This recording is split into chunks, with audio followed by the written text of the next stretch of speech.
Welcome back to my channel blog with you. আর আমাদের অবস্থা দেখে বুঝতেই পারছো যে এখন বৃষ্টি পড়ছে, কেন কি ক্যামেরায় বোঝা যাচ্ছে সমুদ্র হেলমেট আমার মাথাটা সব ভিজে। আমরা এখন যাচ্ছি কি ফ্রিজ কিনতে। হ্যাঁ, কারণ ঘরের আমাদের খাবারের জিনিস আমরা জানো মাসকাবাড়ি বাজার করি, তো ওগুলো নষ্ট হয়ে যাচ্ছে, জ্যাম মাখন ওইগুলো। আর সোমনাথকে বলে সোমনাথ বলো যে তোমরা সবসময় দিদি বাড়িতে কেন থাকো। দেখো ঘরের মধ্যে জিনিসপত্র খালি ঘরের মধ্যে না থাকতে ইচ্ছাও করে না। একে তো এক আমাদের ঘর পর খালি। সোমনাথকে বলেছি আমাকে এক এক করে খাট, ফ্রিজ, টিভি এগুলো এনে দেয় এক এক করে, তো একটা সংসারে যেরকম যেগুলো লাগে ঘর ভর্তি থাকবে, তবে তো আমার কাজকর্ম থাকবে, ঘরে একটা মন লাগবে। ছোটোবেলা থেকে তো আমি এক এক করে সব এনে দেবো। তো আজকে যাচ্ছি আমরা ফাইনালি ফ্রিজ কিনতে। সোমনাথকে বলেছি, আমি জানি না এনে দেবে কিনা, কালকে বলেছি আমাকে খাট কিনে দিতে, জানি না ওটা হবে কিনা। তো চলো আপাতত ফ্রিজ কিনতে হবে। আমি এতটা এক্সাইটেড, আমি খাট থেকে নিচে নেমে লাফিয়েছি। আমার পেটটা কিছুক্ষণের জন্য এই শক্ত হয়ে গেছে না, একটু ব্যথা হচ্ছে। কীরকম ব্যথা বলো তো, সে অনেক খেয়ে নিয়ে যেরকম মুদগন্ডি হয় না ওরকম হচ্ছে। তো সোমনাথ আমি বলছিলাম যে এত লাফিয়েছি মনে ভেতরে বাচ্চারাও না কুচিমুচি হয়ে গেছে, যে না ভয় লাগছে। তো যাই হোক খুব মজা। আমি যাচ্ছি, ভাই যাচ্ছে, দিদি যাচ্ছে পেছনে, সব বৃষ্টিতে ভিজে ভিজে, মানে বলে না চলো উঠলো বাড়িতে ফটো চাই, চলো আমাদের চারজনে এখন নিচে বৃষ্টি পড়ছে, তাও আমার এক্ষুনি চাই, নাহলে টাকা খরচা হয়ে যাবে। তো চলো কীরকম কী নিই তোমাদের সঙ্গে শেয়ার করবো। তো আমার তো খুব মজা হচ্ছে, নিজের ঘরের জিনিস হচ্ছে না এক এক করে। তো চলো দেখতে থাকো, খাই তোমাদেরও খুব ভালো লাগে। পিচ করা হয়ে গেছে, এখন আমরা তো ইএমআই কিনে করতে চলছে। আমি আসার সময় এত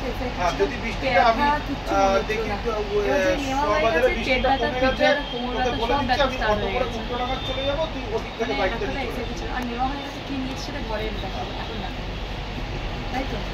আমার এটা ভালো লাগছে, কিন্তু এত বড় নিয়ে নিয়ে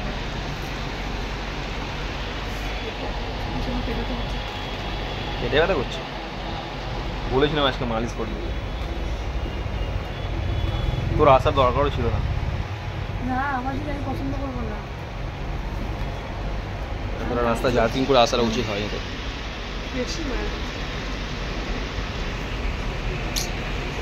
ফ্রিজ কিনতে এসে এখন পিউ শরীর খারাপ হওয়া স্টার্ট হয়ে গেছে। এখান থেকে ঘরে যাবে না হসপিটালে যাবে বুঝতে পারছি না। এখন সব পুরো রিক্সের কাজ না। হ্যাঁ, মানে হসপিটালে যেতে হবে তাই তো। ভালো ফ্রিজ কিনতে যদি হসপিটালে চলে যায় তাহলে ঠান্ডা জলটা খাওয়া হবে না।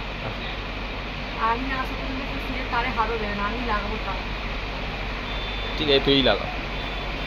তো সকালে ঘুম থেকে উঠেই পিউ আজকে নিজের ডেইলি রুটিনের থেকে, আর মাম্পি আসছে আমাদের ঘরে, আমাকে বলেছে যে সোমনাথ তুই পাস্তা বানা, আমি তোর হাতের পাস্তা খাবো। ওই জন্য পিউ এখন অনেক সবজি টবজি কেটে দিচ্ছে। কারণ কালকে আমরা গেছিলাম ফ্রিজ কিনতে, তোমরা অনেকজন দেখেছো কি ফ্রিজ কিনেছি, ওটা তো ঘরে আনলে তোমাদের সঙ্গে শেয়ার করবো। তো আজকে এখন যাবো আমরা পাস্তা খেয়ে খাট কিনে, বেড কিনতে যাবো, একটা খাট একটা গদি। হ্যাঁ কিনে ওখান থেকেই তো গদি। হ্যাঁ, তো খাট গদি নিয়ে আমরা কালীঘাটেই যাবো, বা গড়িয়াতে গিয়ে চাদর কিনে নিয়ে আসবো একেবারে। তো কি এলে কি পাবো নেই নাকি এমন ভাবে বলছিস, ঘরে চাদর না, নতুন খাটে নতুন চাদর না পাতলে হয় না, মানে ভালো হয় না, পাততে হয়। তারপর আমরা বালিশ কিনবো কালীঘাট থেকে, খুব ভালো মজা। আমি কালকে সারা রাত এমনিতে মাটিতে শুয়ে কোনো প্রবলেম হয়নি, 14 বার আমি উঠেছি বাথরুম করতে, এতবার বাথরুম গেছি। আমি সোনাতে সকালবেলা বলছি আমি দিদি আজকে আমি হাগিস করে ঘুমাবো। তো আমার ওই উঠতে নিচ থেকে উঠে দাঁড়াতে কষ্ট হচ্ছে, আমি ভাবছি যে আজকে দিনটা বাথরুম করে নিই, কালকে খাট আসবে, খাট থেকে নেমে যাবো বাথরুমে। আমি নিজের ঘরে কোনো জিনিস কিনতে গেলে খুবই খুশি হয়, খুবই খুশি। আমি আবার একটা কথা ভাবছি যে এইটাকে আমি কোথায় রাখবো, কারণ ফ্রিজের মধ্যে সবজি থাকবে, তো আমি এইটাকে কোথায় রাখবো। আলু পেঁয়াজ রেখে দিবি। আলু পেঁয়াজ ফ্রিজে ঢুকে দেবো না, রাখে তো পাও আমাদের ঘরে তো ফ্রিজে রাখে। আর আলু পেঁয়াজ রাখলে 3টে আছে, থাক কি করবো, থাক। তো এইগুলো তুই থেকে যাবি এর মধ্যে, তুই থেকে যাবি একটাতে মাম্মাম একটাতে আমি। মাকে নিয়ে যাবো, মা বলেছে বৃষ্টি পড়লে যাবো না, শাশুড়িকে বলেছি মা তুমি যাবে আমার সাথে খাট কিনতে, কারণ আমার শাশুড়ি দাম দর খুব ভালো করে, কেউ যদি বলে। আর আমার এখন পাস্তা বানাতে এখন জল গরম হয়ে গেছে, পাস্তা তো আমাকে ঢালতেই হবে।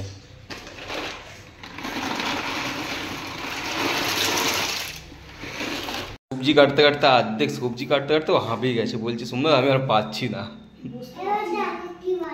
কোমরটা আর এই এক সাইড পিঠটা খুব ব্যথা করছে, আর পেটটা যেন এরকম বলতে না চাপ করছে। আয় উঠে একটু শুয়ে পড়া, ড্রেস নে, চলে ওই। আর একে নিয়েও খুব তাড়াতাড়ি মাম্মাম কি বানিয়েছে দেখ। বাবা ডিমটা নিয়ে ওরকম করিস না, কারণ এটা ঘরে থাকবে, দেখছো না। মামা ওটা ফেলো না। একেও নিয়ে খুব তাড়াতাড়ি আমাকে আবার কয়েকদিন পর মধ্যে আবার হসপিটালে যেতে হবে। কি ফেলেছে মাম্মাম। তুই এসছে এখন খাট কিনতে, খাট পছন্দ হয়ে গেছে? খাট পছন্দ হচ্ছে, আমরা সাইজ জায়গা তাও বুক করে দিয়েছি, ঘরে গিয়ে সাইজ মাপা হবে। বুক করে টাকা দেওয়া অ্যাডভান্স হয়ে গেছে। মামাকে ঘরে চলতে হ্যাঁ আমরা দুজন একা যাবো, দুদিন দাম দিয়ে আমরা তো বোকা বানিয়ে দেবে। দাদাকে ফোন কর। যে দোকানে বলছে ওই দোকানে মামাকে রেখে এসেছি বাবার কাছে, আর আমরা যাচ্ছি এখন গদি নিতে। গদি আমার আর বালিশ আর চাদর হলো না, অনেক টাকা খাটিয়ে। তো ফাইনালি আমাদের ফ্রিজ এসে গেছে। এবার কোন জায়গাটা রাখবো ওটাই বুঝতে পারছি না, এইখানটায় রাখবো নাকি এইখানটায়, কোন দিকটা শুনে রাখবি? না ওখানটা কেউ রাখে দরজা, এখানে দরজা বাথরুমের দরজা নাকি এখানে সামনে রাখবে, বাথরুমে ঢুকিয়ে দে, তাহলে জায়গা খালি থাকবে।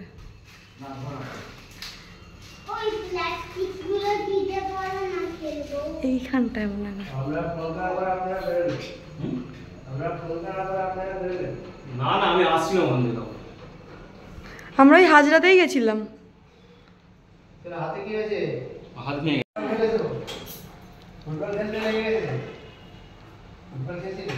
তো পিউ খুব খুশি আজকে। আমি দুখানা দুধ কিনে দিয়েছি, একটা দুধ এখন গরম হবে। আমি আছি আমার ফ্রিজ এসছে, একটা দুধ এক্সট্রা রাখবো ফ্রিজ।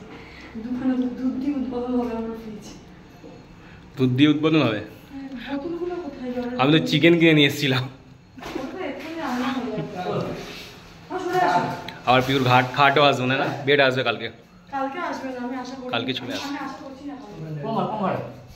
আমরাও সাথে ঢুকেছি, আর মানে খাট কিনতে এসেছিলাম জানো। আর যে ফ্রিজটা দাদাটা এসছে, সেও আমাদের সাথে একসাথেই এসছে। তো পুরো ভিজে জামাটা, ভিজে জামা, ভিজে প্যান্ট গায়ের মধ্যেই শুকিয়ে গেছে। এসে আগে আমি বের করেছি সব জিনিসপত্র, যেগুলো ফ্রিজে রাখার জিনিস আমি মুছে মাছে সব ফ্রিজে ঢোকাবো, সস টসগুলো। আমার যেন আমলের মাখন আগের মাসে এক ডাব্বা নষ্ট হয়েছে, এই মাসে এক ডাব্বা নষ্ট হয়েছে। যাই হোক এরপর থেকে আর ডাব্বা নষ্ট হবে না কোনো জিনিসই।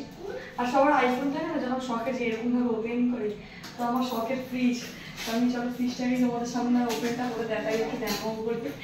কারণ আমার তো শখ, মানে আইফোনের তো শখ নেই, ঘরের জিনিসেরই শখ।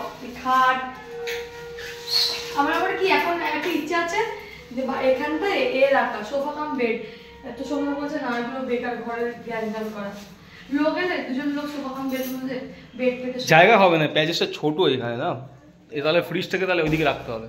ফ্রিজটা পেছনে একটু ঠেলতে হবে, সে ঠেলে দেবো, কিন্তু রাখতে হবে ওদিকে, ওই জায়গায় হচ্ছে।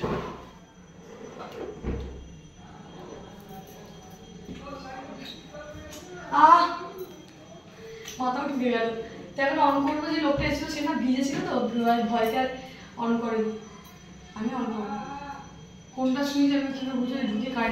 তো পিউ বানাচ্ছে আজকে বিরিয়ানি, আর বিরিয়ানির জন্য মাংসটা কষেছি আমি। বিরিয়ানি কথা বলে লোক আমি তো গালা বলে দেবে। কারণ আমাদের ঘরে বিরিয়ানি ছাড়া কোনো কিছুই হয় না, তাই না? আগে রাইস চিলি চিকেন আমি হাজার ঘরে থাকতে খুব বানাতাম, খেতাম। কেন ওখানে বিরিয়ানি তখন অতটা বানাতাম খুব বানাতো। এই বিহারে আমরা আগে খুব খেতাম রাইস। পোলাওটা খুব কম হয়, কারণ পোলাও সবাই খেতে পছন্দ করে না। আমার পোলাও একদম ভালো লাগে। আমার মাম্মা খেতে খুব পছন্দ করে, আমি খেতে ভালোবাসি। কিন্তু পোলাও আমার মাংস না, পোলাও আর আলু দিয়ে নিরামিষ। আর আজকে সকাল থেকে মাম্পি তো আমাকে ঠকিয়ে দিল পুরো, বললো সোমনাথ আমি আসবো, আমার জন্য পাস্তা বানাবি ভালোভাবে।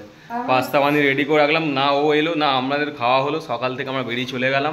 নতুন ফ্রিজে এসে পাস্তাটাই ঢুকে গেল, নতুন ফ্রিজে পাস্তাটি ওপেন করে। তো মাংস কষা হয়ে গেছে, এবার আমি গাড়ি মতো সব সাজাবো। সোমনাথ আমার সাথে এক করে নামিয়ে। আমাকে এত খাটাচ্ছিস কেন তুই?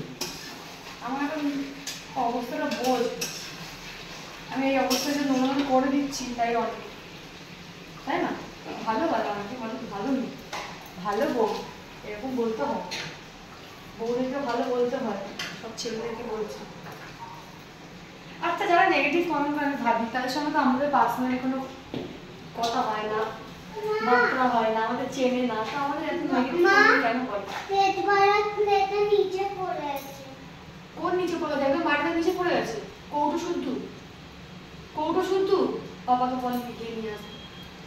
বাবা নিয়ে আসো না।